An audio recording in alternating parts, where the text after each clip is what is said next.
in the elevator directed itself to the next floor up and then the next floor down all by itself without us pressing any buttons.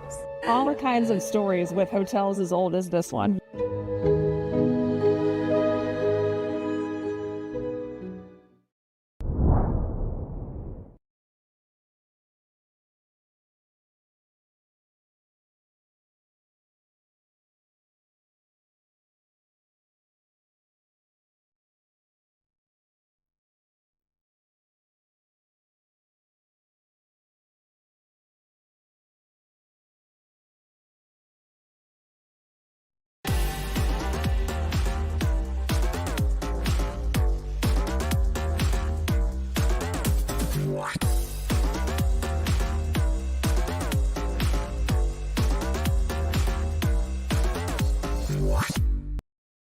Live from KSAT 12, the 6 o'clock news starts right now.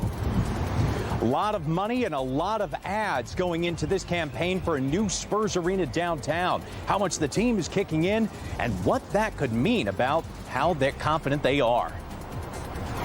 And you can sure hear the wind there in Garrett's microphone. It is howling now. That's the cold front that moved through a few hours ago from a record high temperature today to dropping below average and at more than 20 degrees cooler come tomorrow. We'll talk about the wind, the dry air, the fire risk, and just how cold it's going to get in just a bit. Plus, how a love triangle may have played a role in a deadly shooting at a local motel. What we know about this investigation. And it's one of the city's most beloved traditions, and organizers need help.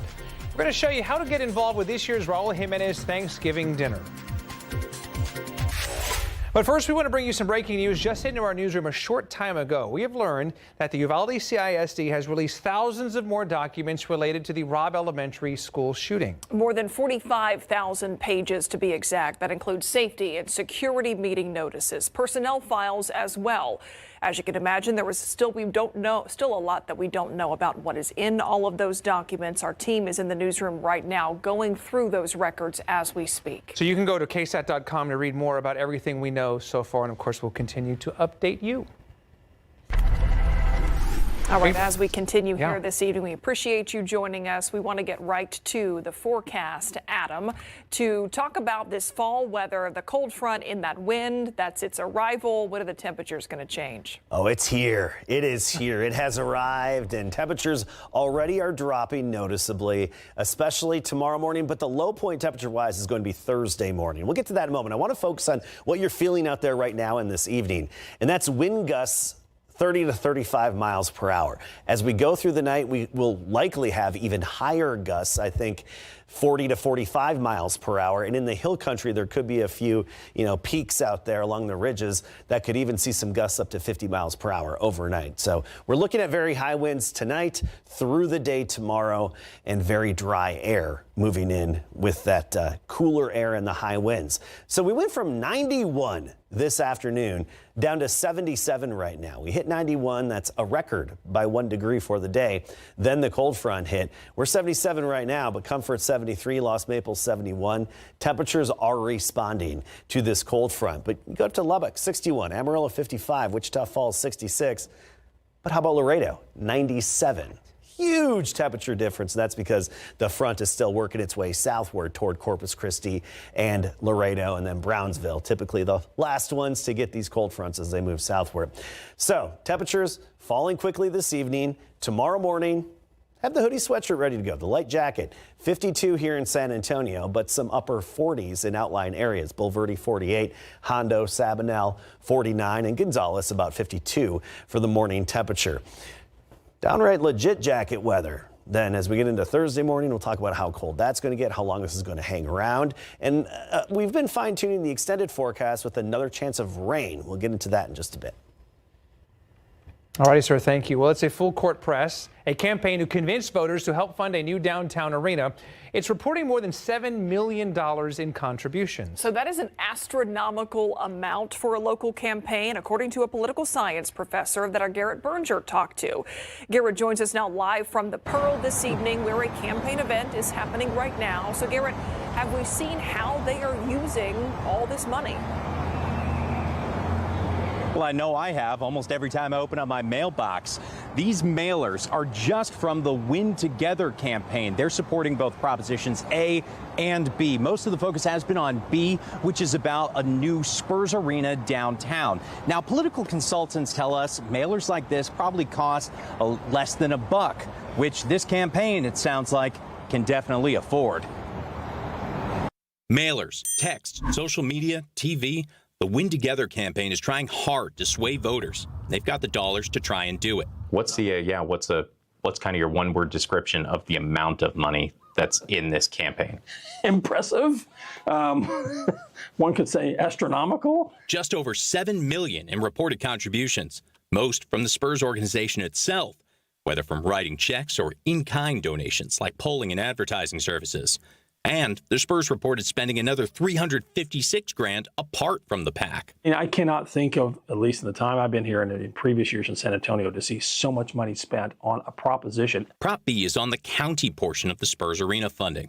But if it gets voted down, the wider deal collapses, leaving the team to renegotiate or figure out other options. So the vote is crucial for them. And the only publicly released polling, a UTSA poll from early October, found a lack of support. So maybe it was a wake-up call, our poll, in which, we're behind.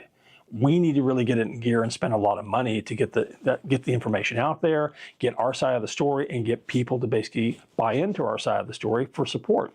That may be a lot of it right there. In an emailed statement, a spokeswoman said in part, quote, "We've knocked on nearly 150,000 doors, participated in over 100 community and local business meetings, and spent real time answering questions one-on-one. We're investing more to communicate the right way because voters want facts." Meanwhile, one of the main opposition campaigns, the COPS Metro-linked Defending Public Money for Public Good PAC, isn't nearly as cash flush. Though its treasurer told us over the phone, they've also been putting in work. I think we've done so much shoe leather, block walking and phone banking, talking to people all over town. I think that's much more effective than spending money on ads. But it's not dollars that are going to win an election. It's going to be votes, which can be hard in an off-year election like this. So both sides are going to be trying to drive turnout. We're actually seeing over at this Win Together event, they've got a trolley set up over on the other side on the street for the Pearl. So that way they can bring people to polling sites if they so desire. Live at the Pearl, I'm Garrett Berger, KSAT 12 News.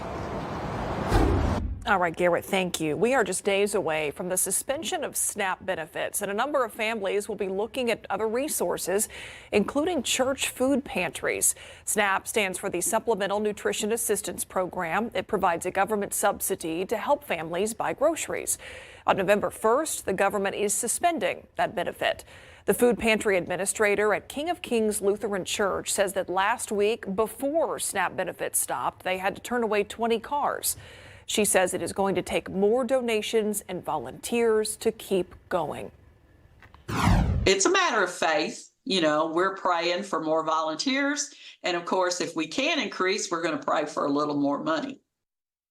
Sadlin says the King of Kings food pantry has an emergency backup supply, but says that could go quickly due to high demand.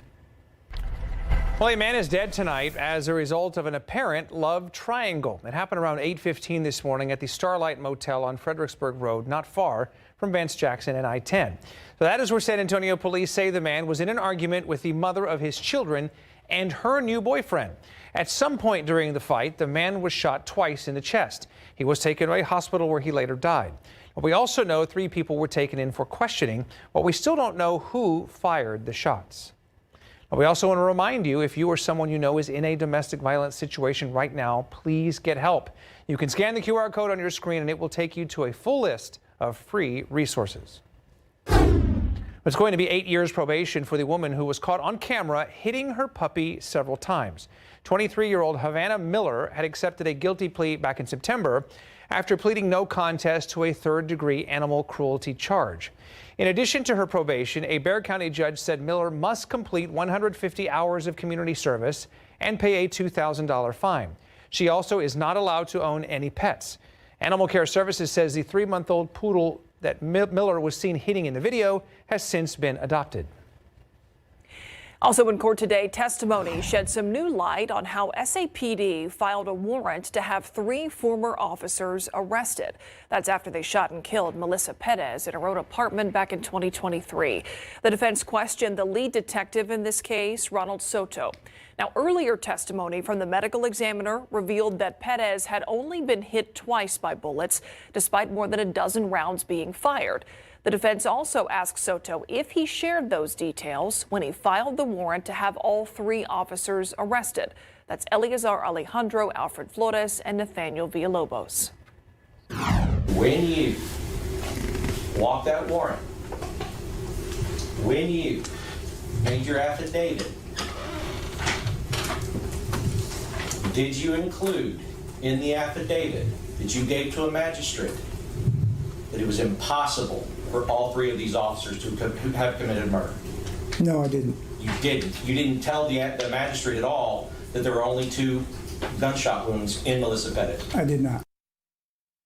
The 3 officers were arrested 16 hours after the shooting, but it wasn't until months later that it was discovered that the bullets that hit Perez were from the guns shot by Flores and Alejandro, not Villalobos. All 3 men face up to life in prison if convicted. Testimony is expected to continue in this trial tomorrow morning, and we are live streaming this trial on all of our KSAT streaming platforms. It is a concept straight out of a sci-fi movie that could soon be in your child's school. This is the Campus Guardian Angel system at work. The Austin-based startup says the goal is for their drones to stop a school shooting in just 15 seconds. Now, if the system is launched, drones are piloted out of this space you see there in Austin. Each one is equipped with sirens, pepper balls, and can even break a window. These drones aren't lethal? Right. I mean, I'm gonna hit you at 60, 70 miles an hour. It's not gonna kill you. It's like getting hit by a baseball bat. Now, One Hill Country District is already planning to have the drones installed on campus. And tonight on the Night Beat, KSAT Investigates Daniela Ibarra explains why Bernie ISD bought into this idea. Volunteer registration opened today for the 46th annual Raul Jimenez Thanksgiving dinner. Organizers who put on the San Antonio tradition are looking for volunteers to help prepare and serve all those meals. The dinner provides more than 25,000 Thanksgiving meals to people in need every single year. But this year, organizers are planning to feed closer to 30,000 people. We're going to do everything that we can to ensure that we have what we need so that we don't run out of food and that we do have a way to serve all those people that walk in the door. The volunteer registration can be found on the Raul Jimenez Thanksgiving Dinner website. Registration is also open for people who would like to have a meal delivered. You can call 211 and select option 1 to sign up for a meal delivery. And just 5 more Thursdays until Thanksgiving. Oof. Just saying. Outside right now, 281 at 410. Again, the sun is definitely out. That might be a little deceiving right now as the weather changes in, and these drivers are no doubt probably battling some of the wind that Adams talked about out there. But heavy traffic out there, no indication of an accident, but we'll certainly continue to keep an eye on it for you and give you any updates if necessary. Early voting is underway, and depending on what school district you live in, you could be asked to weigh in on a tax rate increase. We'll show you which districts and what those tax rate increases mean after the break.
5 school districts in Bexar County are asking voters for financial relief. So if you live in one of these districts, your specific ballot will ask you to check yes or no for an increase on your tax rate to go toward these school districts. So Sarah Acosta tells us why we can expect to see these tax rate elections on the ballot more and more often. If you live in Bernie, Schertz-Cibolo Universal City, Judson, East Central, or Livonia school districts in Bexar County, this November election you'll be asked to check for or against a tax rate increase. Here are what the following increases look like for every $100 in value. Bernie ISD by 2 cents, East Central ISD 5 cents, SCUC ISD 12 cents, Judson ISD 4.5 cents, and Livonia would go up 3 cents. A former superintendent of one of the biggest school districts in San Antonio, Dr. Brian Woods, says these increases can be used broadly, usually for things like student programming or improving day-to-day operational expenses. These are different from school bonds, which are for specific projects. This is the part of the tax that pays for teacher pay, for custodians, for putting fuel in buses, for turning the lights on in classrooms. It's that day-to-day operations piece where districts are really struggling to make ends meet. He says voters can expect to see more of these voter-approved tax rate elections more often. The reason for districts going out for tax rate elections this November and as I said, last November and very likely next November in different districts is more of the function of inflation and the lack of additional state funding, and districts have been surviving on their fund balance. Woods points out that this last legislative session was one of the first school funding increases to Texas schools in several years. Just this year, House Bill 2 allocated $8.5 billion towards public school, which could have voters asking, why do schools still need more money? Woods says half of that money went to teacher salary increases, and the other half went to very specific expenses. There were very few additional dollars for any other employee. Think custodians, bus drivers, child nutrition workers, instructional assistants, secretaries in the schools. So a lot of districts are using it partially for teacher pay, but partially to go help pay all those other staff who are important to the way a school operates. If you go to your school district's website, for example, like Bernie ISD, they explain exactly how they plan on spending that money. I'm Sarah Acosta, KSAT 12 News. Viva Fiesta. Never too early. Fiesta's months away, but the party is already getting started. And so with that, let's take you live right now to the San Antonio Garden Center, where we're getting our first look at some of Fiesta's at least one of Fiesta's most popular events, and the yellow might give it away. I was going to say, take a guess which one we're talking about here. The 135th Annual Battle of Flowers Parade. Tonight's preview will give us a glimpse of what we are going to see come April. That list includes the parade theme, of course, and the Battle of Flowers medal. And we're going to bring you more from the Battle of Flowers reveal tonight on the Night Beat. Now, don't forget to mark your calendars. The Battle of Flowers Parade kicks off Friday, April 24th, 2026, or 178 days from today. Ernie is counting. Yes, I am. But let's forget about all the humidity and heat that Fiesta Yeah, that's right. That's right. Because right now we are going to enjoy talking about the cold front that it's making its way into San Antonio, Adam. Now, I do remember a couple, and I mean like one or two, fiestas where we actually had a cool front move through and drop the humidity and stuff. It's happened. It's not common, but it has happened. So we're going to fast forward to Thursday morning when we said, you know, see if you can find your jackets, dust them off, get them out, hang them by the front door, whatever. We mean it, because by Thursday morning, we're down near 40 degrees here in San Antonio. That means in the hill country, we'll be in the mid-30s, and some nooks and crannies in the hill country, Junction, for example, even, will be flirting with the freezing point by sunrise on Thursday morning. That's our low point temperature-wise. Tomorrow, 52, good solid hoodie, sweatshirt weather in the morning. It's gonna be great. And then 41 Thursday, 43 Friday morning, and then we're back in the lower 50s this weekend. But here's the key. Notice how we stay below average for a long stretch here. The average low is 56. Now we're going to talk about relative humidity. We talked about the wind. It's going to be gusty, winds 40, 45 miles per hour at times tonight through all of tomorrow. Usually we just talk about dew points, the true measure of moisture in the air. But we need to talk about what relative humidity, because this plays a big role in the fire weather potential. So right now, relative humidity, 54%. That means the air is holding 54% of the moisture that it can at the current temperature. Watch how this trend really changes. The relative humidity percentages by tomorrow afternoon, they plummet down to 12 to 15%. So that means the air is holding only about 12% of the moisture that it can at the given temperature. Very dry air moving in. And that gives us the red flag warning, the enhanced fire danger. Now, this doesn't mean that the weather is going to cause any fires, but if there were to be a fire or, say, an illegal burn pile, something like that, the fire would spread very rapidly. So obviously no burn piles. We have a burn ban in just about every county in our area. Even power tools that create sparks, especially around tall grass, can be an issue. Disposing of cigarettes properly, trailer chains that drag on the ground can cause sparks and can sometimes ignite the tall, dry grass on the side of the road. Even just parking your hot catalytic converter and exhaust system over very tall grass that touches it can do it in these conditions. All right, notice how Saturday we get a little uptick in humidity. That's a direct result of the wind coming off the Gulf and then also directly correlated to our next chance of rain. So here's the big trough that's digging down in the U.S. here, pulling the cooler air into town that's going to be here for several days, but then a new system drops in, and this one is going to give us a little upper level push of energy on Saturday, giving us at least a slight chance of rain. Right now that's at 30%, but it would not surprise me if we raise that percentage in the days ahead. 91 our high today. That's a new record by 1 degree. So from record high temperature today to 10 degrees below average tomorrow in the upper 60s. Right now 60s already in the hill country, but we have 90s farther south of town. 77 at the airport, 65 at 10 p.m. Gusty all night long. Tomorrow morning 52, 63 at noon, and then 68 for the high temperature. Of course, very low humidity. We talked about that. And the gusty winds steady out of the northwest at 20 to 25. If you haven't unplugged your Halloween inflatables, please do so as soon as possible. It's going to be gusty all night tonight and through tomorrow. And even that steady wind of 20 to 25. Now, notice tomorrow afternoon, 65 in Helotes, 70 on the south side, Poteet 70, Bulverde only 67. We do get back to 70 degrees on Thursday. By Friday, Halloween, we're at 75 for the afternoon high, and then in the 70s this upcoming weekend. And I do want to point out, trick-or-treating around sunset, 70 degrees on Friday. We have our weekly Q&A with the mayor coming right up.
loving it.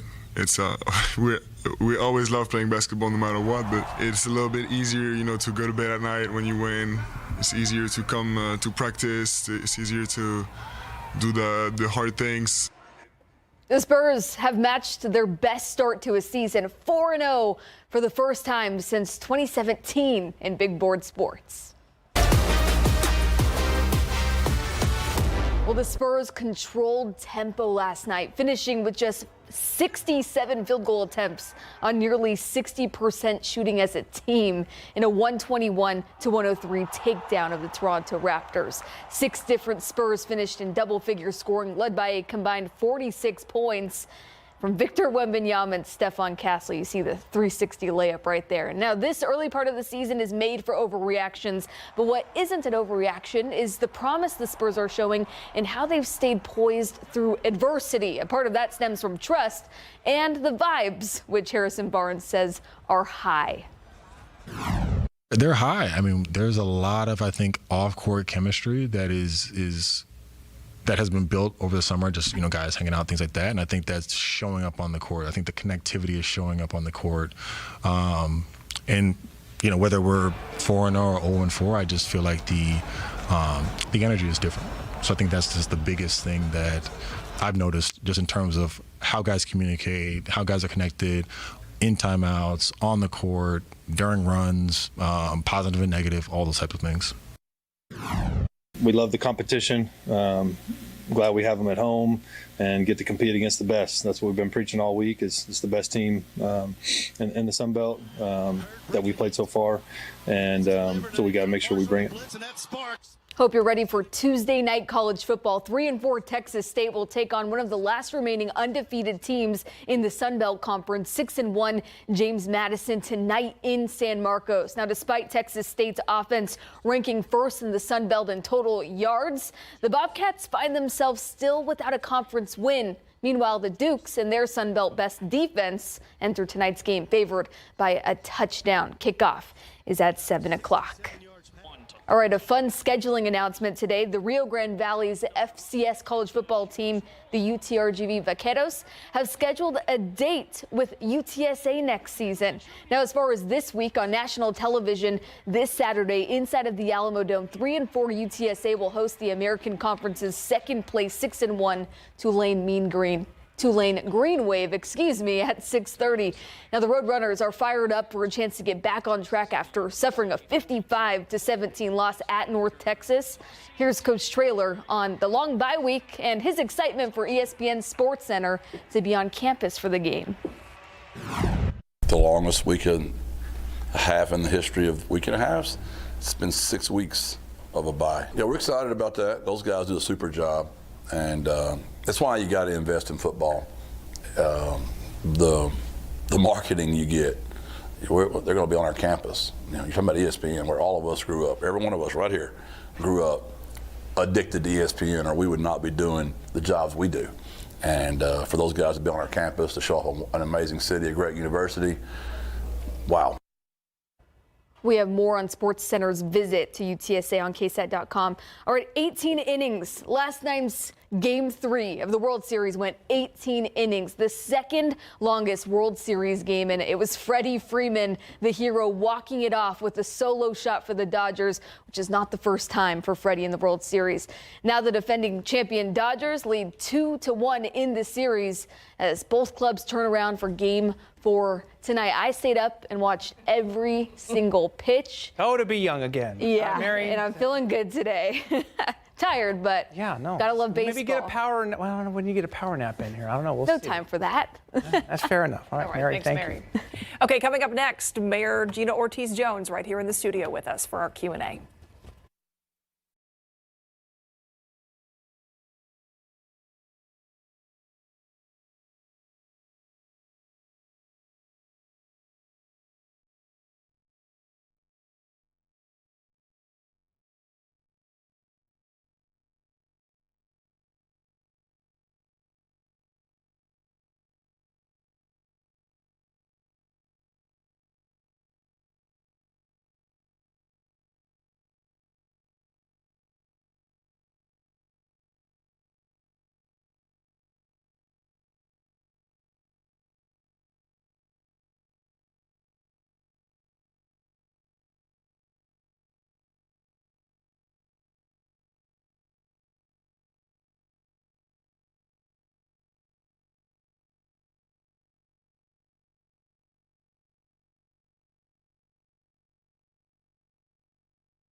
Mayor just reminded us we're a week away from election night, but we have so many things to get to here in our weekly conversation with Mayor Jones. Yeah, thanks for being here. Always appreciate your time on Tuesdays.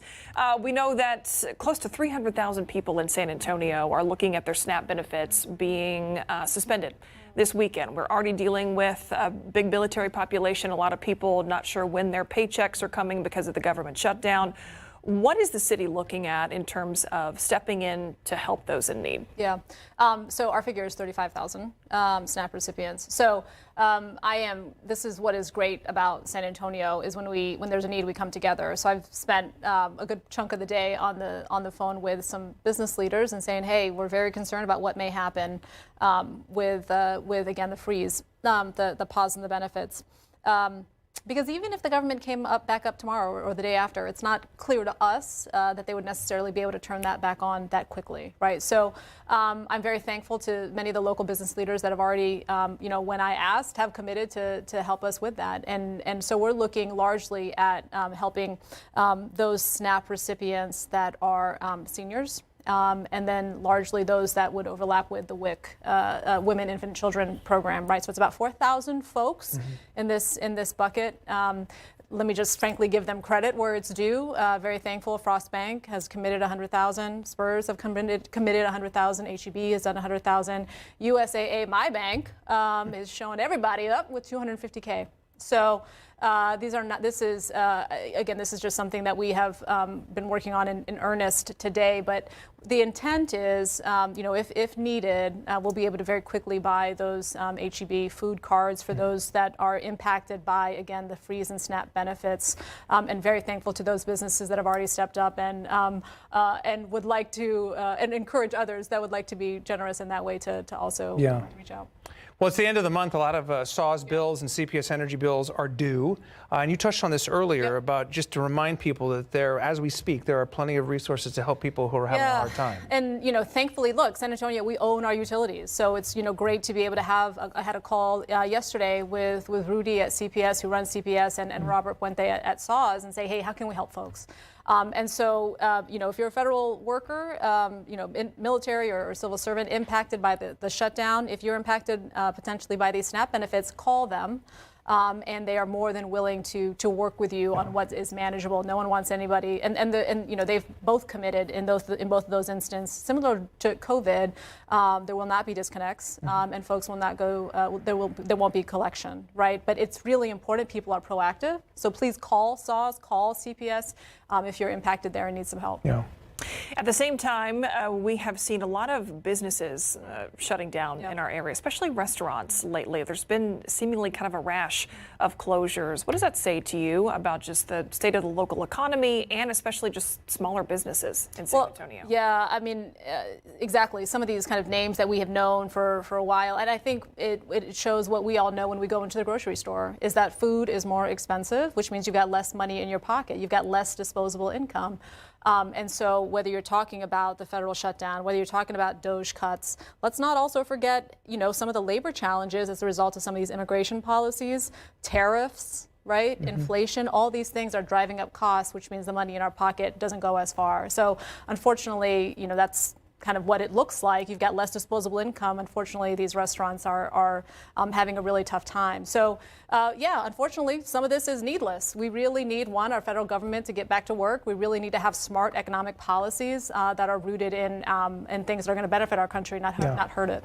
Okay, we told you we had a long list of things, so now we're going to jump to Wahalote Ranch, which is in the Helotes area, and this is something that could impact the drinking water of a lot of people watching this right now. And just before we came on the air, you mentioned there's kind of an update in those negotiations. Yeah, well, TECQ approved the permit for that development, and so what I did last week after that is reach out to Lennar and just say, hey, what in fact is your path forward to provide wastewater services there? That's the developer, by the way. That's right, Lennar Development, Lennar Homes rather. Right. So we don't need to go through kind of endless scenarios. Tell us what your way ahead is, and we'll go through there as we look to manage the truths and some of the misperceptions around some of the public health risk there. But it's really important. We've got a way forward. This has been dragging on for years. And again, there was a lot that folks were waiting on with these permits. So look forward to that answer on the 31st. Okay. The 31st is the deadline that you've That's given right. them, asking them for a response by that time. I did say please, but yes, the 31st would be great. Thanks. Okay. As we're kind of wrapping things up here, we're talking about a change in the weather. Nothing, freezing at all coming our way. Not talking about that. But you're part of the CPS board as mayor. So are you having conversations yet about their preparedness for the winter months, for when things really do get cold around here? Yeah, look, I have every confidence in the CPS team. Rudy does a great job, and I am very thankful. Actually, before almost every board meeting, they bring out the techs, all the techs that work, all the CPS folks that also work out in the field and do such great work to keep things up and running. So I've got all the confidence in the world on those. And if you'd allow me just 30 more seconds, let me encourage folks, if they haven't already, earlier today at 1 p.m. is when the volunteer links went live for the Raul Jimenez dinner, Yes. right, which is next Thursday. So I'm so thankful, Patricia Jimenez and her family. This is the 46th year that this will be happening. Originally, they were planning for 25,000 meals, but frankly, based on the need in our community, they're going to up that to 29,000. I'm so thankful. Kim Rapier and that foundation very generously at that press conference this morning offered to do another 50K. So our community is so generous. There are so many people in need right now. But again, this only works if we've got volunteers to pass out those meals and do all the things that week that make that happen. So that link is live. Raul Jimenez dinner.com. Please sign up. And honestly, it was personal for me. I think, have you gone to high school in San Antonio if you haven't volunteered at one of these things, right? So please, step up if you've got the time to do that. And thanks for everybody that's already taken the time to sign up. Yeah, I believe we have the link on our website too. Great. We've covered that a lot throughout the day, and the meal delivery that they are anticipating more and more people needing this year too. So lots of ways to volunteer. 211 is that number to sign up if you need that. And of course, if you've got even a little bit more change in your pocket, please donate to the food bank. Yeah, makes a difference. Mayor, thanks for being here. Thank you all. Always appreciate it. Okay. We'll be right back.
Hi, welcome back now. So this week on Connect with the Council, I'm visiting with Ivalis Mesa Gonzalez in District 8. She chose Denman Estate Park as a setting for our conversation, which touched on her early council work, her goal to bring a community center to her district, and the very personal comeback she made a few months ago after being arrested for DWI in late July. Yeah, certainly not here to rehash what happened early in your term and everything. You've already talked about that. But I am fascinated by, and I think it's people can relate to overcoming that. Yeah. Getting back on your feet, having to face your constituents.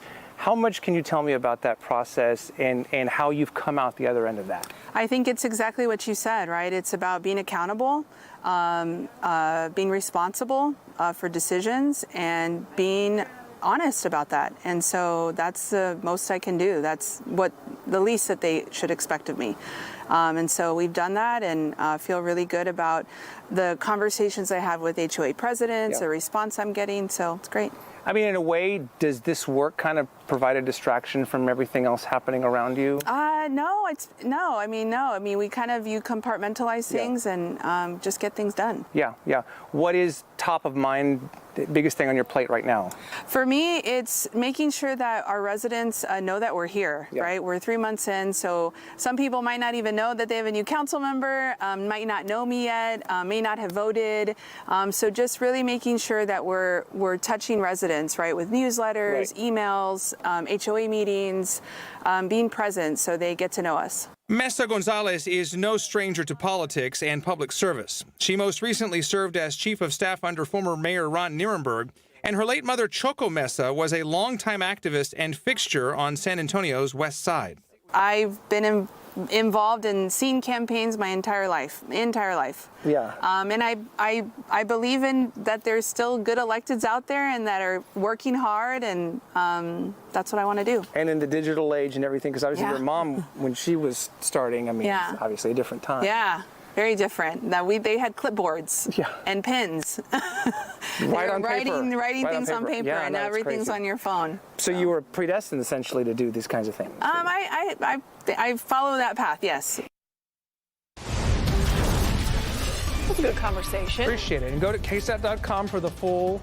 We talked a long time, and they even brought me baklava, and we enjoyed that there from a small business in District 8. So I appreciate that. All right, look at this shot outside from our live cam. We, of course, are talking about the colder weather headed our way and also that huge hurricane out in the Atlantic next.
course, have our own weather changes. We do have our own weather changes, but Hurricane Melissa, the big story down in the Caribbean and now Jamaica, the strongest storm to ever hit Jamaica. This is high resolution satellite imagery from sunrise early this morning. And if you look very closely, you'll see little extra pinwheels in the eye of Melissa. Those are the mesovortices that form within these very powerful hurricanes. And then this was Melissa at landfall about noon as a Category 5 hurricane, max sustained winds of 185 miles per hour.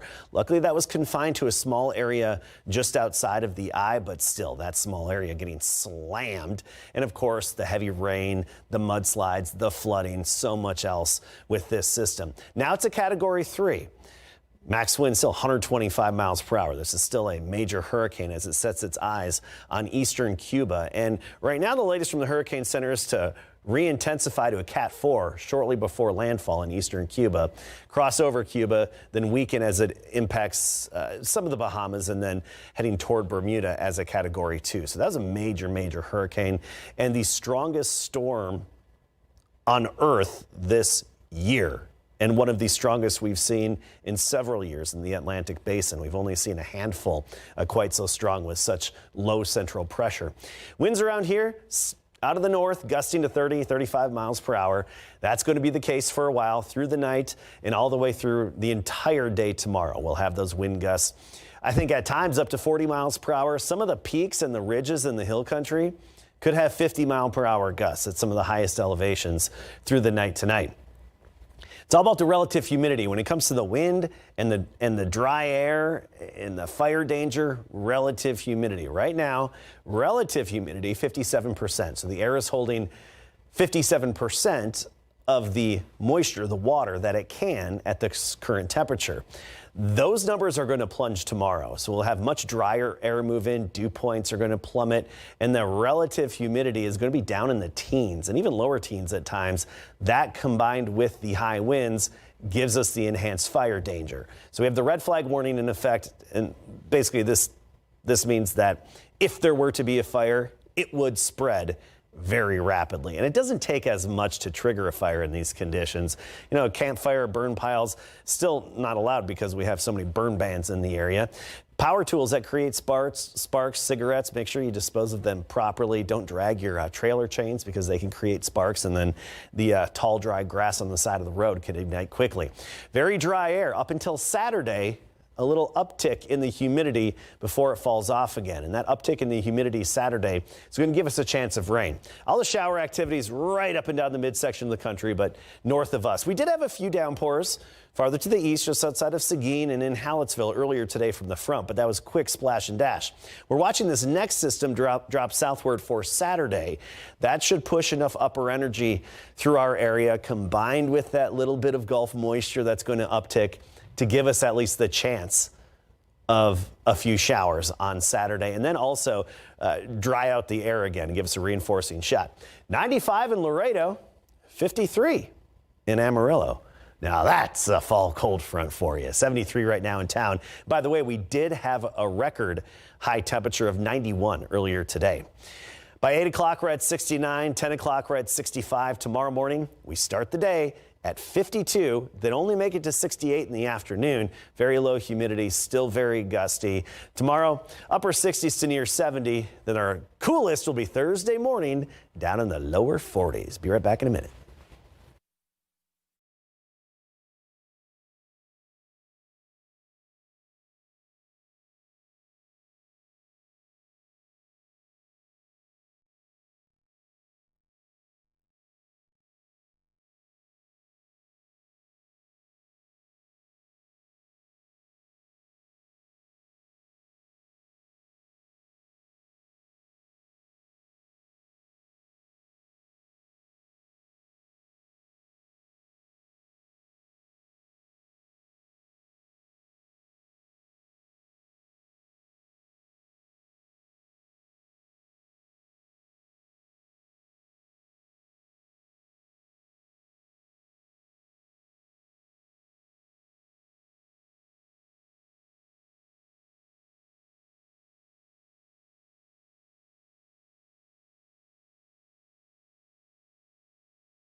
All right, we're minutes away from ABC primetime tonight at 7 o'clock. It is Dancing with the Stars, followed by High Potential at 9 o'clock. And then we hope you'll join us at 10 o'clock for the Night Beat.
That is all our time. Thanks for watching the news at 6. Hope to see you tonight at 10 for the Night Beat. Have a good night.